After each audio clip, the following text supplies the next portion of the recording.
ሰላምታችን በያላችሁበት የዓለም ዳርቻ ሁሉ ይድረሳችሁ የተወደዳችሁ ተመልካቾቻችን ከኢትዮጵያ ኦርቶዶክስ ተዋሕዶ ቤተክርስቲያን ቴሌቪዥን ወደ እናንተ የሚደርሰው ዜና ቤተክርስቲያናችን ተጀምሯል። ከዜናዎቹ ጋር ያረካል አድማሱ አብሬያችሁ ቆያለሁ።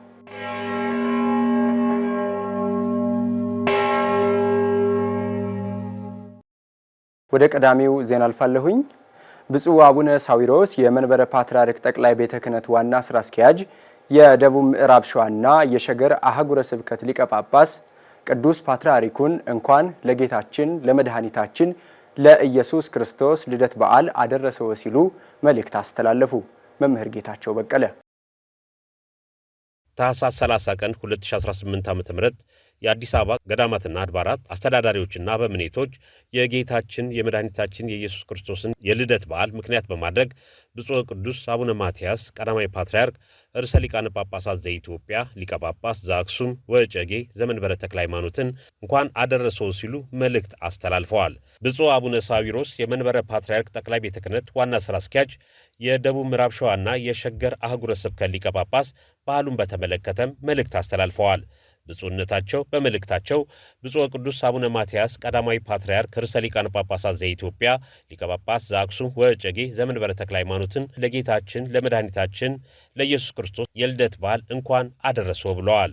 ብፁዕነታቸው አያይዘውም ቤተ ክርስቲያናችን በቅርቡ ለማከናወን የታቀዱ የልማት ሥራዎች ላይ ንቁ ተሳትፎ በማድረግ በሚቻለው ሁሉ መተባበር ኃላፊነትንም መወጣት ይገባል ሲሉ መልእክታቸውን አስተላልፈዋል። ብፁዕ ቅዱስ አባታችን አቡነ ማትያስ ቀዳማዊ ፓትርያርክ ርዕሰ ሊቃነ ጳጳሳት ዘኢትዮጵያ ሊቀ ጳጳስ ዘአክሱም ወዕጨጌ ዘመንበረ ተክለ ሃይማኖት በቅድሚያ እንኳን ለ2018 ዓመተ ምህረት የጌታችንና የአምላካችን የኢየሱስ ክርስቶስ በዓለ ልደት በሰላም አደረሰው። በጌታችን ልደት ታላቅ የሆነው የእግዚአብሔር ፍቅር ተገልጧል። ሰላምና እርቅ በመስፈኑ መላእክትና ሰዎች በጋራ አመስግነዋል። የራቀው ቀርቧል፣ የተለያየው አንድ ሆነዋል። ስለዚህ በዚህ በጎ መንፈስ እነዚህን እሴቶች ይዞ መገኘት በሰላምና በፍቅር መተባበር ያስፈልጋል። ዛሬ እንደ ኢትዮጵያ ኦርቶዶክስ ተዋሕዶ ቤተክርስቲያን በርካታ ኃላፊነቶች በፊታችን አሉ። ቀደም ሲል እንደተጠቆመው ስነ ምግባራዊ አርአያነት ዓለም ከኛ የሚጠብቀው ትልቁ ነገር ነው። በሌላ መልኩ በልማት ንቁ ተሳትፎ ማድረግና ማህበራዊ ኃላፊነትንም መወጣት ይጠበቅብናል። በቤተ ክርስቲያን በቅርቡ ለመከናወን የታቀዱ የልማት ስራዎች የሚጠይቁት መዋዕለ ንዋይ፣ ሐሳብ፣ ጊዜና ጉልበት እጅግ ብዙ ነው። ስለዚህ በልማታዊ ጉዳዮች ንቁ ተሳትፎ ማድረግ በሚቻለው ሁሉ መተባበር ኃላፊነትንም መወጣት ያስፈልጋል። ለሀገራዊ የሰላም ጥሪዎች በሙሉ ሐሳብ መነሳትና ቀዳሚ መሆን፣ ለሀገር ጥቅም የሚበጁ ተግባራት ላይም መሳተፍ ይጠበቅብናል። ታላላቅ ስራዎች የዓላማ አንድነትን ይፈልጋሉ። በመሆኑም በዚህ የበዓለ ልደት መንፈስ ከጥላቻ ጨለማ፣ ከመለያየት ኃጢአት፣ ከክፉ ሐሳብ ወጥመድ ወደ ብርሃን ሰላም፣ አንድነትና ፍቅር መውጣት ያስፈልጋል። አምላክ በዚህ መጠን ከወደደን እርስ በርሳችን መዋደድ ይገባናል። ይህ ሲሆን እውነተኛ የብርሃን ልጆች መሆናችን ይታወቃል። ብፁዕ ወቅዱስ አባታችን በድጋሜ እንኳን አደረሶ። የቅድስት ቤተ ክርስቲያን አምላክ በሕይወት በጤና ይጠብቆ። በመጨረሻም ቅዱስነታቸው ባስተላለፉት መልእክት እንኳን ለልደት በዓል አደረሳችሁ፣ በዚህ በዓልም ተገናኝተን ባስተላለፋችሁት መልእክት አመሰግናለሁ ብለዋል። ቅዱስነታቸው አክለውም ሁላችንም በያለንበት በጸሎት እንትጋ ሲሉ አባታዊ መልእክታቸውን አስተላልፈዋል። ብፁዕ አቡነ ሳዊሮስ የጠቅላይ ቤተ ክህነት ዋና ስራ አስኪያጅ፣ ብፁዕ አቡነ ዲዮስቆሮስ የቅዱስ ሲኖዶስ ዋና ጸሐፊ፣ ብፁዕ አቡነ ሕርያቆስ የአዲስ አበባ ሀገረ ስብከት ሊቀ ጳጳስ፣ ብፁዓን አበው ሊቃነ ጳጳሳት፣ የተከበራችሁ የአዲስ አበባ ሀገረ ስብከት አስተዳዳሪዎች፣ ሌሎቻችን ወንድሞቻችን እንኳን ለታላቁ በዓላችን ለበዓለ ልደተ ክርስቶስ በሰላም አደረሰን አደረሳችሁ። እንግዲህ ይህ አብይ በዓል እዚህ ድረስ መጣችሁ ቃለ ሕይወት ስላሰማችሁን በጣም አመሰግናለሁ። የተረፉትን በየአካባቢ ያሉትን ካህናቱን ሊቃውንቱን ሁሉ እግዚአብሔር ይባርክ። እንግዲህ እግዚአብሔር አምላካችን ያው በዚሁ አብይ በዓል ተገናኝተን ስለ አብይ በዓል መልእክት ያስተላልፋችሁት በእውነቱ እናመሰግናለን። በጣም እናመሰግናለን። በጣም አመሰግናለሁ። ለሰፋ ያለ ነገር ሁሉ ሰፊው እንደምታደርጉም አምናለሁ። እዚህ ድረስ መምጣታችሁ በጣም ደስ ብሎኛል እና እግዚአብሔር በቸርነቱ ያው እንግዲህ ለዚሁ ታላቅ በዓል አድርሶናል። የሰላም እግዚአብሔር ሁሉ ጊዜ የምንጸልየው የምናለቅሰው የሰላም እጦት በሀገራችን ተንሰራፍቶ ስላለ ሰላምና አንድነት፣ ፍቅር እንዲሰጠንም የሁላችንም ጸሎትና ምኞት ነው። በመርሃ ግብሩ ላይ ብፁዓን አበው ሊቃነ ጳጳሳት፣ የየመምሪያውና የየድርጅቱ ኃላፊዎች፣ መላው የአዲስ አበባ ገዳማትና አድባራት አስተዳዳሪዎች፣ ሊቃነ መናብርት፣ ጸሐፊዎች፣ ልዩ ልዩ ጥሪ የተደረገላቸው የክብር እንግዶች፣ ሊቃውንት፣ የሰዋስወ ብርሃን ቅዱስ ጳውሎስ መንፈሳዊ ኮሌጅ፣ የቅድስት ሥላሴ መንፈሳዊ ዩኒቨርሲቲ ኃላፊዎችና ደቀ መዛሙርት፣ ምዕመናንና ምዕመናት፣ የሰንበት ትምህርት ቤት አባላትና ምዕመናን ተገኝተዋል። ለብፁዕ ቅዱስ አቡነ ማትያስ ቀዳማዊ ፓትርያርክ ርዕሰ ሊቃነ ጳጳሳት ዘኢትዮጵያ ሊቀ ጳጳስ ዘአክሱም ወእጨጌ ዘመንበረ ተክለ ሃይማኖት የአዲስ አበባ ገዳማትና አድባራት አስተዳዳሪዎች የልደት በዓልን ምክንያት በማድረግ የእንኳን አደረሰው መልእክት አስተላለፉ። ሙሉቀን ሐሰን ዝርዝር አላት። የአዲስ አበባ ገዳማትና አድባራት አስተዳዳሪዎች የጌታችን የመድኃኒታችን የኢየሱስ ክርስቶስ ልደት በዓልን አስመልክቶ ለብፁዕ ወቅዱስ አቡነ ማትያስ ቀዳማዊ ፓትርያርክ ርዕሰ ሊቃነ ጳጳሳት ዘኢትዮጵያ ሊቀ ጳጳስ ዘአክሱም ወጨጌ ዘመንበረ ተክለ ሃይማኖት የእንኳን አደረሰው መልእክት አስተላለፉ። በኢትዮጵያ ኦርቶዶክስ ተዋሕዶ ቤተክርስቲያን በአዲስ አበባ ሀገረ ስብከት ስር የሚገኙ የስምንቱ ክፍላተ ከተማ አብያተ ክርስቲያናት አገልጋዮች የጌታችን የመድኃኒታችን የኢየሱስ ክርስቶስ የልደት በዓልን አስመልክተው በመንበረ ፓትርያርክ ጠቅላይ ቤተ ክህነት ተገኝተው ለቅዱስነታቸው የእንኳን አደረሰው መልእክት አስተላልፈዋል። በመርሃ ግብሩ ላይ የእንኳን አደረሶት መልእክት ያስተላለፉት ከስምንቱ ክፍላተ ከተማ የተወጣጡ አባቶች በመልእክታቸው እንዳሉት የጌታችን ልደት ከሌሎች ልደቶች ሁሉ ልዩ ነው ያሉ ሲሆን በጌታችን በመድኃኒታችን በኢየሱስ ክርስቶስ መወለድ ውስጥ የሰዎች ልጆች ከባርነት ወጥተው ከሞትም ድነዋል ብለዋል። አዳም ከገነት ከወጣ በኋላ 5500 ዘመን ሲፈጸም የሰውን ልጅ ሕይወት ወደ ታላቅ የድህነት ምዕራፍ ያሸጋገረ ታላቅ ክስተት በማዕከለ ምድር በሀገረ እስራኤል ተከሰተ። ይኸውም የጌታችን የመድኃኒታችን የኢየሱስ ክርስቶስ ልደት ነው። የእርሱ ልደት ከሌሎች ልደታት ሁሉ ልዩ ነው። በመንፈስ ቅዱስ መሪነት በነቢያት ትንቢት ተነግሮለት በመልአኩ በቅዱስ ገብርኤል ብስራት አብሳሪነት በሕቱም ድንግልና ስለተወለደ የጌታችን የመድኃኒታችን የኢየሱስ ክርስቶስ ልደት እጅግ ልዩ ነው። ቅድስት ድንግል ማርያም የመውለጃዋ ወራት በደረሰ ጊዜ 9 ወር ከ5 ቀን ሲፈጸም ሲሆን የበኩር ልጇን ወለደችው። በዕለተ ዓርብ ግንዘቱን ለማመልከት አውራጣቱን አሰረችው። በነቢዩ በኢሳይያስ ድንግል ትጸንሳለች ወንድ ልጅም ትወልዳለች ተብሎ በትንቢተ ኢሳይያስ ምዕራፍ 7 ቁጥር 14 ላይ የተነገረው ቃል ተፈጸመ። ስሙም ድንቅ መካር፣ ኃያል አምላክ፣ የዘላለም አባት፣ የሰላም አለቃ ኢየሱስ ክርስቶስ ተወለደ። ለድንግል ማርያም ስሙንም ኢየሱስ ትዪዋለሽ፣ እንዲሁም ለዮሴፍ ስሙን ኢየሱስ ትለዋለህ ተብሎ በመልአኩ በቅዱስ ገብርኤል እንደተነገረ ስሙን ኢየሱስ አሉት። በጌታችን በመድኃኒታችን በኢየሱስ ክርስቶስ ልደት እኛም ዳግም ተወለድን። ሊቃውንት እንዳስተማሩንም እግዚአብሔር አምላክ ዓለምን ከፈጠረበት ጥበቡ ዓለምን ያዳነበት ጥበቡ ይበልጣል እንዳሉት ይህ ምስጢር ከምስጢራት ሁሉ በላይ ነው።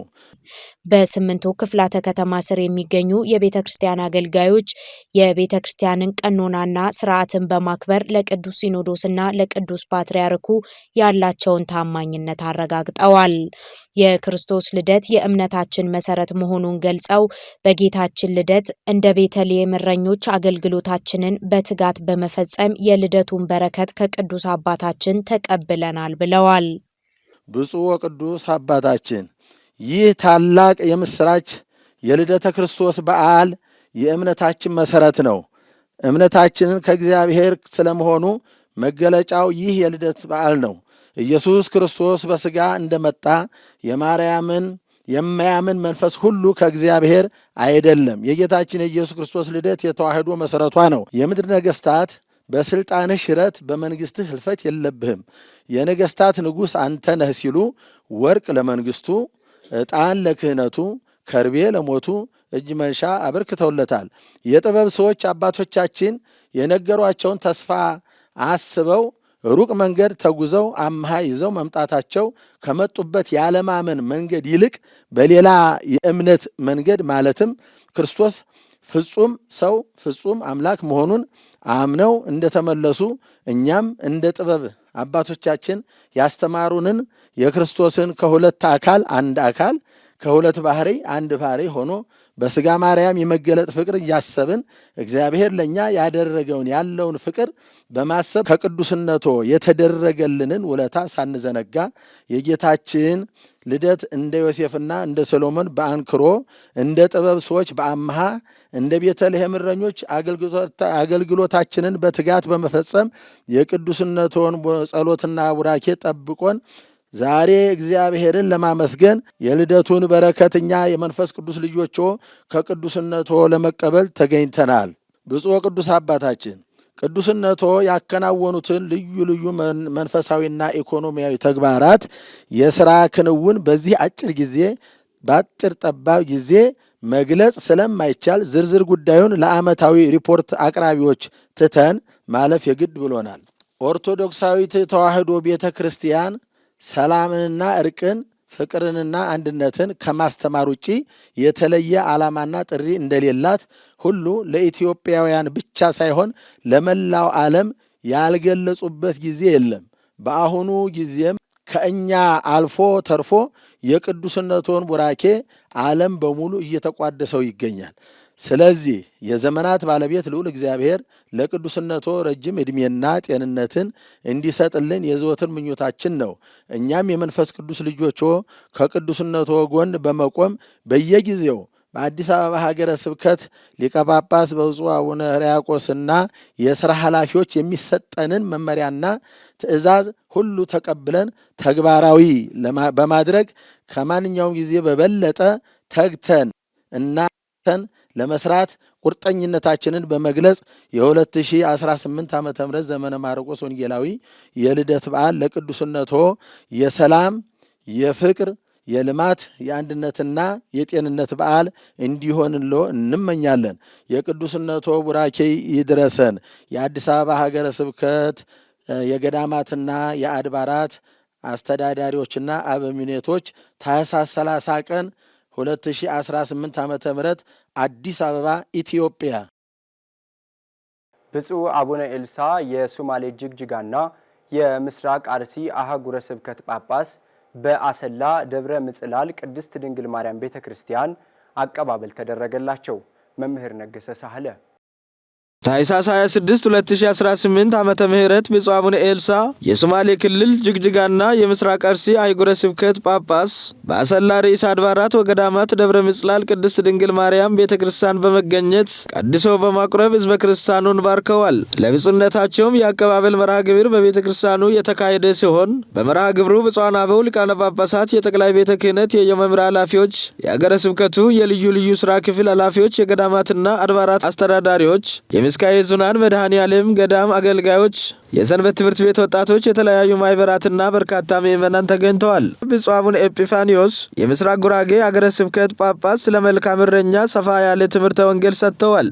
ጌታችን ኢየሱስ ክርስቶስ በሚያስተምርበት ሰዓት በዮሐንስ ወንጌል ምዕራፍ 10 ቁጥር 1 ቅድም ሲነበብ በቅዳሴው ስርዓት መካከል እንደሰማችሁት ወዘሰ እንተ አንቀጽ ይበው ኖላዊ አባግ ውእቱ፣ በበሩ የሚገባ እሱ የበጎች እረኛ ነው። ብፁዕነታቸው በተጨማሪም ስለ ብፁዕ አቡነ ኤልሳ መልካም እረኛ መሆናቸውን መስክረዋል። ብፁዕ አባታችን አቡነ ኤልሳ ደግና የዋቅን ትሁት፣ ለሰው ሁሉ መልካም የሚያስቡ፣ ሰው እንዲጎዳ የማይፈልጉ፣ በእውቀትም የበለጸጉ ናቸው። በቅንነትም እግዚአብሔር ሁሉን ሀብት አድሎ የሰጣቸው፣ ሁሉንም በእኩል ዓይን ማየት የሚችሉ፣ ለቤተ ክርስቲያን የሚያስቡ፣ ወንጌል እንዲስፋፋ የሚፈልጉ፣ ይበልጥ ደግሞ ለዚህ ለአርሲ ሕዝብ በጣም እጅግ ሁልጊዜ የሚያዝኑ፣ ያ አካባቢ ተጎድቷል፣ በደንብ አገልግሎት አላገኘም፣ ወንጌል አልተስፋፋም፣ በደንብ አልተሰበከም እያሉ በጣም ከልጅነት ጀምሮ ከትምህርት ቤት ጀምሮ ያስቡ ነበር። ወደዚህ አባታዊነት አመጣቸው። ከዛም ደግሞ ባልታሰበ መንገድ ቅዱስ ሲኖዶስ እኒህ አባት እዛ ቢሄዱ የበለጠ ስራ ይሰራሉ፣ ህዝቡን ያገለግላሉ፣ ካህናቱንም ዲያቆናቱንም ሰንበት ትምህርት ቤቱንም ወጣቶችንም አንድ አድርገው ይመራሉ። የአርሲ ህዝብ ደግ ህዝብ ነው፣ የምናውቀው ህዝብ ነው፣ የዋህ ህዝብ ነው። መጎዳት የለበትም። በደንብ አገልግሎት ማግኘት አለበት። በራሱ አባት ባህላውን ቋንቋውን አብሮ አደግ የሆነውን አባት መድበን ህዝቡ ይገልገል በማለት በመልካም ቅንነት እኒህን አባት መድቦላቸዋልና ቅዱስ ሲኖዶስን ማመስገን ይኖርባቸዋል። በመቀጠልም ብፁዕ አቡነ ኤፍሬም የቡኖ በደሌ አገረ ስብከት ጳጳስ ብፁዕ አቡነ ኤልሳ የሰላም አባት፣ የፍቅር የአንድነትና ሰውን የማይከፋፍሉ አባት ናቸው በማለት ምስክርነታቸውን ሰጥተዋል። እሱ ሰላማ ለሀገር ሀባፍ ለሰክም ሁዬ ወጸልዩ በእንቲአሃ እስመ በሰላም ዚአሃ ይከውን ሰላምክሙ። ስለ ሀገራችሁ ሰላም ጸልዩ፣ ሰላሟን ፈልጉ፣ በሷ ሰላም የእናንተ ሰላም ይሆናልና ይላልና ነቢዩ ኤርምያስ የተናገረው ኃይለ ቃል ነው። አባታችን አቡነ ኤልሳ እናንተን ሊያገለግሉ ለሀገራችሁ ሰላም ሊጸልዩ ወንጌል ሊያስተምሯችሁ ሊመክሯችሁ ሊያስተምሯችሁ ወደዚህ ቦታ መጥተዋል። አባታችን አቡነ ኤልሳ የሰላም አባት ናቸው፣ የፍቅር አባት ናቸው፣ የአንድነት አባት ናቸው። በጎሳ በቋንቋ በብሔር ሰውን የማይከፋፍሉ ሰውን በሰውነቱ በማንነቱ የሚያምኑ ታላቅ አባት ስለመጡላችሁ እንኳን ደስ አላችሁ ብላችሁ እግዚአብሔርን አመስግኑ። ቤተ ክርስቲያናችን እዚህ እንድትደርስ አባቶቻችን ቅዱሳን ሐዋርያት ብዙ ዋጋ ከፍለዋል። ዛሬም ቤተ ክርስቲያናችንን መጠበቅ የኛ ኃላፊነት ነው በማለት ብፁዕ አቡነ በርቶሎሜዎስ የድሬዳዋ ሀገረ ስብከት ጳጳስ ስለ ብፁዕነታቸው መስክረዋል። ዛሬ በዚህ ቦታ ተገኝተን ይህንን ሁሉ መንፈሳዊ አገልግሎት እንድንሰጥ ከእናንተ ጋር እንድንገናኝ ልጆቻችን እንድናስተምር እንድናጽናና ዋጋ የከፈሉ ብፁዕ አባታችን አቡነ ሳዊሮስ የመንበረ ፓትርያርክ ጠቅላይ ቤተ ክህነት ዋና ስራ አስኪያጅ፣ ብፁዕ አቡነ ዲዮስቆሮስ የቅዱስ ሲኖዶስ ዋና ጸሐፊ፣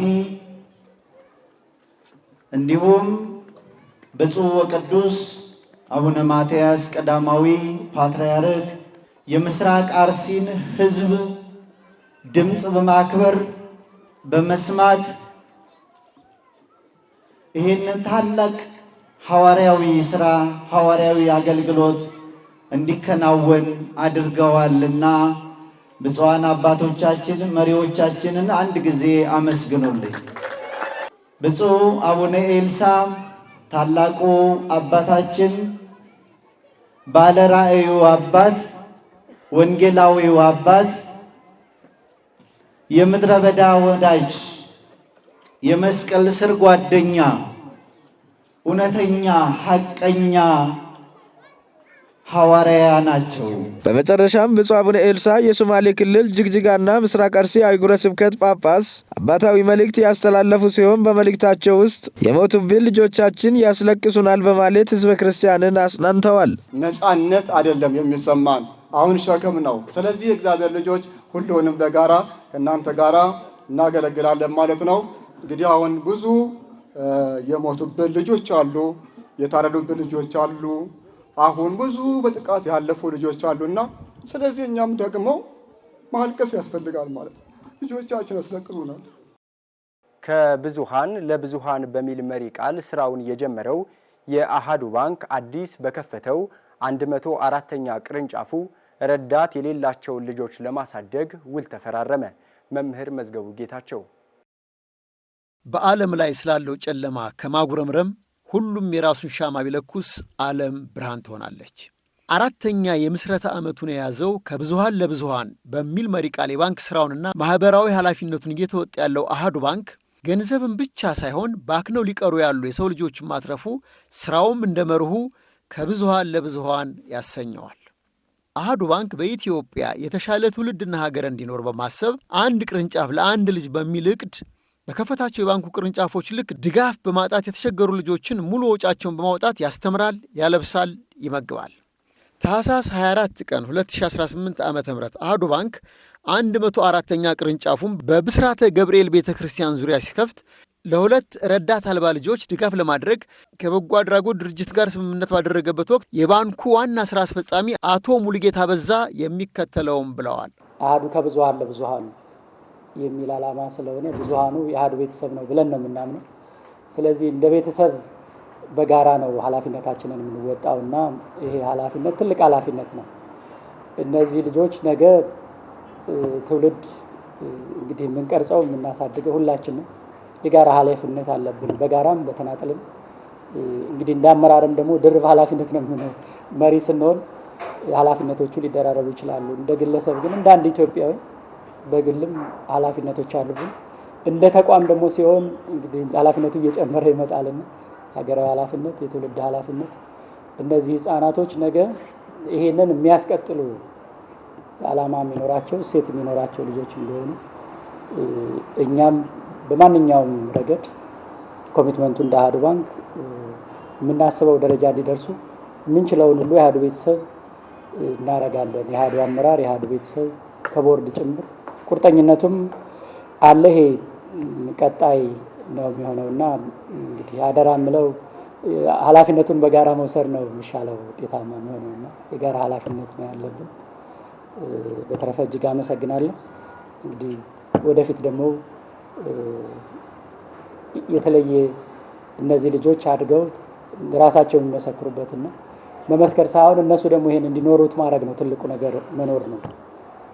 ይሄንን ቅብብሎሽ ነውና ይሄን ታሪካዊ ባህላዊ እሴት ማሻገር የኛ ኃላፊነት ነው፣ የጋራ ኃላፊነት ነውና ያንን ሲኖሩት ማየት ነው ለኔ ኃላፊነታችንን መወጣት ብዬ የማስበው። ትልቅ ቦታ ደርሰው ለሌላ ትውልድ ሲተርፉ ያ ነው። ለዚህ እንግዲህ ሁላችንም የምንችለውን ሁሉ እናደርጋለን። እጅግ ከልብ በጣም አመሰግናለሁ። በዕለቱ የስምምነት ሰነዱን የተቀበሉት የሁለት የተለያዩ በጎ አድራጎት ድርጅት አገልጋዮች ይሄን ተናግረዋል። ስሜ ቀሲስ ዘካርያስ ገብረ አምላክ እባላለሁ። የአቡነ ዜና ማርቆስ የህፃናትና አረጋውያን መርጃ ማህበር አስተዳደርና ፋይናንስ ኃላፊ ነኝ። ዛሬ የተገኘ ነው በዚህ በአሃዱ ባንክ ዋና መስሪያ ቤት ተገኝተናል። የተገኘ ነው ጥሪ ተደርጎልን ነው። ምንድነው አንድ ብራንች ለአንድ ልጅ፣ አንድ ብራንች አንድ ልጅ በሚል ሞቶ ወይም መርህ። ስለዚህ ከናንተ ከያዛችኋቸው ልጆች መካከል የናንተ ብቻ ሳይሆኑ የሀገር የህብረተሰቡ ስለሆኑ ከዛም አሃዱ ደግሞ አንድ ብራንች ስንከፍት አንድ ልጅ እንይዝላችኋለን ብለው ስለዚህ አንድ ብራንች ለአንድ ልጅ በሚል ያን ቃል መግቢያ ሰነድ ዛሬ ሊያስረክቡን ወይም ደግሞ ስራውን እንዴት መስራት እንዳለብን ቃል ሊገቡልን ምክክል ልናደርግ ነው እዚህ የተገኘ ነው ማለት ነው። በገብርኄር የጤናና ማህበራዊ ልማት የበጎ አድራጎት ድርጅት ውስጥ ስራ አስኪያጅ ነኝ። ዛሬ በአሃዱ ባንክ ዋና ቢሮ ነው የተገኘ ነው። ዋን ቻይልድ ኢን ዋን ብራንች የሚል ኢኒሺዬቲቭ ይዘው ነበር አሃዱ ባንኮች። እሱን እውን ለማድረግ በቦታው ተገኝተን ፕሮሚሳቸውን ለመቀበል ነው የመጣ ነው። እንግዲህ አሃዶች ዛሬ አሃዶች ቃል የገቡልን ነገር ምንድነው? ብራንች በተከፈተ ቁጥር አንድ ልጅ ሊያሳድጉልን ቃል ገብተዋል። አሁን ባሉት ብራንቾች ላይም አንድ ልጅ እንደሚያሳድጉልን ነው ቃል የገቡልን። የአሃዱ ባንክ ማርኬቲንግና ኮሚዩኒኬሽን ዳይሬክተር አቶ አብይ መልካ ስለ ባንኩ ትርፍና ስለ ምስረታው ዓላማም ይሄንን አክለው ነገሩን። እጅግ በጣም ትርፋማ በአጭር ጊዜ በተመሰረተ በአጭር ጊዜ ውስጥ አመርቂ የሚባል ትርፍ ማምጣት የቻለና ከተወዳዳሪዎቹ ጋር በባንክ ውስጥ ያለውን ውድድር ቻሌንጂንግ ፈታኝ የሆነውን ውድድር በማለፍ በዘንድሮ ዓመት ብቻ ከ500 ሚሊዮን ብር ወይም ከግማሽ ቢሊዮን ብር በላይ ያልተጣራ ትርፍ ማስመዝገብ የቻለ ነው በተመሰረተ በ3 ዓመቱ። አሃዱ ባንክ ጥሩ ጅምር ጥሩ መንገድ ላይ ያለ ባንክ ነው። እንግዲህ አሃዱ ባንክ ሲመሰረት ያው ከባንክ ስራው ባሻገር የተመሰረተው ህዝብ ተኮር ወይም ሰው ተኮር በሆኑና የተሻለ መሰረት ያላቸው አገሪቷን በልዩ ልዩ ሙያ ባገለገሉ እና ቅን ልብ ባላቸው ኢትዮጵያውያን ዜጎች ነው። ሲነሳም አንስቶ የጀመረው መርህ ከብዙዎች ለብዙዎች ነው የሚለው ከብዙሃን ኢትዮጵያ ማህበረሰብ ለብዙሃን ኢትዮጵያ ማህበረሰብ ለመድረስ አቅዶ ነው የተነሳው። በተመሰረተበት ወቅት እንግዲህ ስራ ሰርቶ አትርፎ ለባለድርሻ አካላቱ እንደ ቢዝነስ ተቋም ትርፍና ክፍፍል ከማድረጉ በተጨማሪ የተነሳበት ማህበረሰብ ማገልገል ቀዳሚ ተግባሩ በማድረግ መቼም ቢሆን አሃዱ ባንክ ጠንክሮ እስከተጓዘ ድረስ ህብረተሰቡን በአቅሙ እያገዘ ይሄዳል። ከዛም ውስጥ ልዩ ትኩረት የሚሹት እንግዲህ ከማህበረሰብ አባላቶቻችን መካከል ህፃናት፣ አረጋውያንና ሴቶች ናቸው። ከዛ ውስጥ ቅርንጫፍ በከፈትን ጊዜ በአንድ ቅርንጫፍ አንድ ልጅ ለማሳደግ ቃል ተገብቶ ነበር በምስረታ ወቅት። እሱን ከዚህ ቀደምም እየሄድንበት ነበር፣ ግን በተጠናከረ መልኩ አሁን ባሉን 104 ቅርንጫፎች ለ104 ልጆች ወርሃዊ ድጋፍ ለማድረግ ለሁለት የግብረሰናይ ተቋማት የእርዳታ እና ወይም የስጦታ መስጠት ዝግጅት አድርገን ነው ዛሬ የተገናኘ ነው ከእናንተ ጋር። እንግዲህ አሃዱ አደገ ማለት እንደ ህብረተሰብ መነሻችን ብዙሃን ነው፣ መድረሻችን ብዙሃን ስለሚሆን ለሁሉ ነው የምንጠቅመው። እንግዲህ ፈጣሪም አብሮ እየተጨመረ እየረዳን ዛሬ ላይ አመርቂ ውጤት በማስመዝገብና በጥሩ የትርፍ እንቅስቃሴና በጥሩ ማህበራዊ አገልግሎት በመስጠት ላይ እንገኛለን። የአቅማችንን ከዚህ ይሄው አገልግሎት እንግዲህ አሃዱ እስካለን እስካተረፈ ድረስ በጣም ተጠናክሮ ይቀጥላል። አሃዱ ባንክ ከብዙዎች ለብዙዎች ነው። አሃዱ ባንክ መሰረት ያለውና እንደ ማንኛውም የባንክ ስራ ብቻ ሳይሆን የሚሰራው ህዝብን መሰረት ያደረገ ስራ መስራት ስለሚፈልግ ከአሃዱ ባንክ ጋር መስራት የሚፈልጉ ሁሉ እንዲመጡ አብረውን እንዲሰሩ አብረውን እንድናድግ እንግዲህ በአሃዱ ባንክ ስም ግብዣዬን አቀርባለሁ። አሃዱ ባንክም ይሄንን በማድረግ እንግዲህ ዛሬ 104 ቅርንጫፍ አለን። ለ104 ህፃናት እናሳድጋለን። ይሄ ቁጥር እጥፍ በሚሆንበት ጊዜ በዛው ልክ የህፃናቱም ቁጥር የአረጋውያንም ቁጥር እያደገ ይሄዳል። ትልቅ ተስፋ አለን ብዬ አስባለሁ። ንጹህ የሆነ ነውርም የሌለበት አምልኮ በእግዚአብሔር አብ ዘንድ ይህ ነው። ወላጆች የሌላቸውን ልጆች ባልቴቶችንም በመከራቸው መጠየቅ፣ በዓለምም ከሚገኘው እድፍ ሰውነቱን መጠበቅ። በመጨረሻም የደብረ ገሊላ ቅዱስ አማኑኤል ካቴድራል ዘመኑን የዋጀ አገልግሎት ለምእመናን እየሰጠ መሆኑን አስታወቀ። ዲያቆን ቴዎድሮስ ፍስሐ ተጨማሪ አለው። በአዲስ አበባ ካሉ አድባራት በሰንበት ተማሪዎች ብዛት ከፍተኛ የሆነው የደብረ ገሊላ ቅዱስ አማኑኤል ካቴድራል ምእመናንን ከመቼውም ጊዜ የበለጠ ለማገልገል ቆርጦ መነሳቱን አስታወቀ።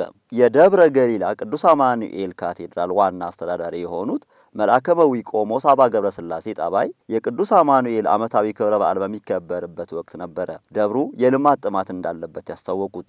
አያይዘውም ቤተ ክርስቲያን ራሷን መቻል እንዳለባትም መልእክታቸውን አስተላልፈዋል። አሁን እዚህ ቦታ ላይ የተጀመረው ህንፃ ቅንጦት አይደለም። መቼም ያልተማረ ሰው ሀገር አይመራም። ያልተማረ ሰው ቤተክርስቲያን አያገለግልም፣ ቤተክርስቲያንን አይረከብም። ስለዚህ የሚቀጥለው ዘመን ደግሞ በጣም ከባድ ስለሚሆን መማር ስለሚጠይቅ ማወቅን መመራመርን ስለሚጠይቅ ልጆቻችን ቤተክርስቲያናቸው ለመጠበቅ ግድ መማር አለባቸው። ስለዚህ እዚህ ቦታ ላይ የሰንበት ትምህርት ቤት የትም ቦታ ያላየሁት የትም ደብር ብዙ ቦታ አስተዳደር ያለው እኔ ብዙ ቦታ አገልግያለሁ በቁጥር ብዛት የሚገኝበት ካቴድራል ነው ሰንበት ትምህርት ቤቱ። በጣም ታላላቅ የተማሩ ልጆች አሉበት። ለመመዝገብ ተማሪዎች እየመጡ ቦታ እየጠፋ እየተመለሱ ያለበት ካቴድራል ነው። ልጆች ብቻ 4000 እና ከዛ በላይ ይሄ ማለት ቋሚ ፎርም የሞሉ በስም የምናውቃቸው አዲስ የሚገቡትን በየጊዜ የሚመጡትን ሳይጨምሩ ከ4000 በላይ ተማሪዎች አሉ። የወጣት ክፍልን ከጨመርን እስከ 7000 ተማሪዎች ድረስ እንደርሳለን። የወጣት ክፍሉ ብቻ 2000 እና ከዛ በላይ ይደርሳሉ። ካህናቱ ሁል ጊዜ ሳጥን አስቀምጠው አሮጌ ሳጥን ያንን ተስፋ አድርገው ነው የሚኖሩት። እንደ ራሷን መቻል አለባት ቤተክርስቲያን። እስከ መቼ ነው ሳጥን እየቆጠረች የምትኖረው? ቤተክርስቲያኒቱ እንዳትዘጋ ግድ ልማት ያስፈልጋል። የደብሩ ሰንበት ተማሪዎችም ከ600 በላይ አዳዲስ ተመዝጋቢዎች በቦታ ችግር ምክንያት በተጠባባቂነት ላይ ተመዝግበው እንደሚገኙ ገልጸው ችግሩን በዘላቂነት ተፈቶ ቅድስት ቤተክርስቲያንን በነጻነት የምናገለግልበት ጊዜ ይናፍቀናል ነበር ያሉት። በጣም ትልቁ ችግር የሚባለው ነገር ሰንበት ትምህርት ቤቷን የያዛት ቦታ። ይህ ቦታ ከ30 ዓመት በላይ የሞላው አንድ አዳራሽ ነው ያለን። የሚገርማችሁ ከ600 በላይ ተማሪዎች ዌቲንግ ሊስት ላይ ያሉ ተመዝግበው ቦታ ክፍት እስኪሆን የሚጠብቁ ዌቲንግ ሊስት ላይ ያሉ ተማሪዎች አሉ። በትምህርት ሰዓት የሚገጥመን አንዳንዴ ያለመሰማት ችግር፣ የሙቀት ችግር፣ የቦታ ችግር ነው። ትምህርት ቤቱ ተሰርቶ ትልቅ ደረጃ ደርሶ እኛም ተዘና ብለን ተምረን ሳይሞቀን ሳንረበሽ እንደሰማን ሳይሆን ተሰምቶን በስነ ስርዓት ተምረን ወደ ቤታችን እንድንሄድ ነው የምፈልገው። ደብሩ ይህንን ችግር በዘላቂነት ለመፍታትም የረጅምና የአጭር ጊዜ የልማት እቅድ በማውጣት መንቀሳቀስ መጀመሩንም አስታውቋል።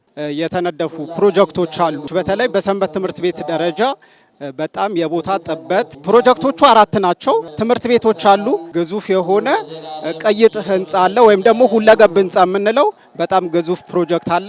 ከዛ በመቀጠል ደግሞ የሰንበት ትምህርት ቤቱ ትልቅ ህንጻ አለ እንደዚሁ ማለት ነው። ተወልዳችሁ ያደጋችሁ ነግዳችሁ ያተረፋችሁ ትልልቅ ደረጃ ላይ የደረሳችሁ አስራት በኩራታችሁን ለባለቤቱ ስጡት። እሱም የማያውቀው ነገር የለም። አዲሱ የሚሰራው ህንጻ አንደኛው ትልቁ ይፈታል ተብሎ የሚታሰበው ሰንበት ትምህርት ቤቱ አሁን በጣም ተግዳሮት ከሆነባት ነገሮች ውስጥ አንዱ አዲሱ ስርዓተ ትምህርትን በቂ በሚባል ደረጃ ለመጀመር ተቸግራለች። ሁሉንም ተማሪ ለማሳተፍ ጥራት ያለው ትምህርት አትችልም። አዲሱ አዳራሽ ሲኖረን ከ12 ክፍሎች በላይ ያሉት፣ ስለዚህ ሁሉንም ተማሪ እንደ እድሜው እንደሚገባው አድርገን ማስተማር እንችላለን። ከዛ ደግሞ አካባቢው ላይ ያሉት ምዕመናንን አሁን አካባቢው ላይ ካለው ውስጥ 10% የማይሞላ ተማሪ እኛ ያዝ ነውና እነሱ ለማስተማር ያስችለናል። የተለያዩ ተማሪዎች አሉ መማር እየፈለጉ የማይማሩ። ምክንያቱም እዚህ አሁን እኛ ላይ የተመዘገብነው ተማሪዎች ላይ በሁለት ተከፍለን ነው የምንማረው ቦታ አንሶ። ስለዚህ ተማማር እየቻሉ የማይማሩ ተማሪዎች ስላሉ አሁን የትምህርት ቤቱ ተሰርቶ ሲያልቅ እነሱም ተመዝግበው ሁላችንም እየተማርን አንድ ላይ የቤተ ክርስቲያን አገልጋይ እንድንሆን ሲሆን መስራት የምትፈልጉ ሰዎች በስማችሁ የሆነ መጠሪያ የምትፈልጉ ሰዎች ካላችሁ እኛ በነፃ ቦታውን እንሰጣቸዋለን። በደንብ አድርጋችሁ ሰርታችሁ ማስረከብ እድሉን እንሰጣቸዋለን ማለት ነው። እግዚአብሔር ከሁላችን ጋር ይሁን። የተወደዳችሁ ተመልካቾቻችን ለዕለቱ ያሰናዳነው ዜና ቤተ ክርስቲያን የተከታተላችሁትን ይመስላል። ሌሎች መርሃ ግብሮቻችን ወደ እናንተ መድረሳቸውን ይቀጥላሉ። ከመርሃ ግብሮቻችን ጋር ጥሩ ጊዜ አሳልፉ።